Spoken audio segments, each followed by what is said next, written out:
Welcome to பஞ்சு சமையல். வாங்க இப்போ காடை பிச்சு போட்ட ரசம் எப்படி வைக்கிறதுன்னு பார்க்கலாம். நான் ஒரு 2 காடை வாங்கி க்ளீன் பண்ணி நல்லா அலசி நறுக்கி வச்சு எடுத்து வச்சுருக்கேங்க. இந்த மாதிரி எடுத்து வச்சுக்கோங்க.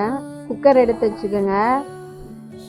அது கொஞ்சம் பாதி மட்டும் சும்மா போட்டுக்கோங்க, மீதி இடிச்சு அள்ளி போடணுங்க. இப்போ ஒரு இடிக்கிற கல்லில் 1 ஸ்பூன் சீரகம், 1 ஸ்பூன் மிளகு நல்லா இடிச்சுக்கோங்க. நல்லா நைஸாக இடித்து அள்ளி போட்டுக்குங்க. அதில்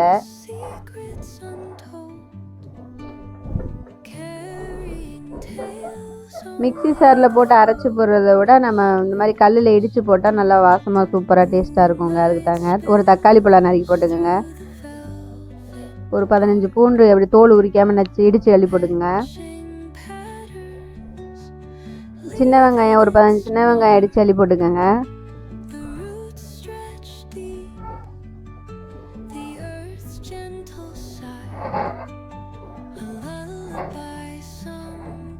இப்போ நம்ம கொஞ்சம் காடை எடுத்து நல்லா இடிச்சுட்டு அதில் போட்டுக்கணுங்க. 2 பச்சை மிளகாய் இடிச்சுட்டு போடுக்குங்க. காரம் அதாங்க, மிளகு சீரகம் பச்சை மிளகாய் தான் காரம், வேறு காரம் நம்ம எதுவும் போடலை. நமக்கு தேவையான அளவு தண்ணி ஊற்றிக்கோங்க. 2 கடைக்கு எவ்வளோ தேவையோ அதை ஊற்றிருக்கேங்க. 1/4 டீஸ்பூன் மஞ்சள் போட்டுக்கோங்க. நல்லா கலரி விட்டுட்டு குக்கர் போட்டு ஒரு 5 விசில் வச்சு எடுத்துக்கோங்க.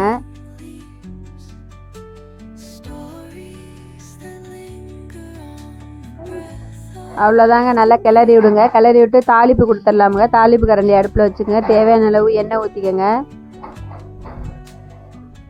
பட்டை, கிராம்பு, சோம்பு, ஏலக்காய் அதெல்லாம் போட்டுங்க. 1 டீஸ்பூன் சோம்பு போட்டுக்குங்க.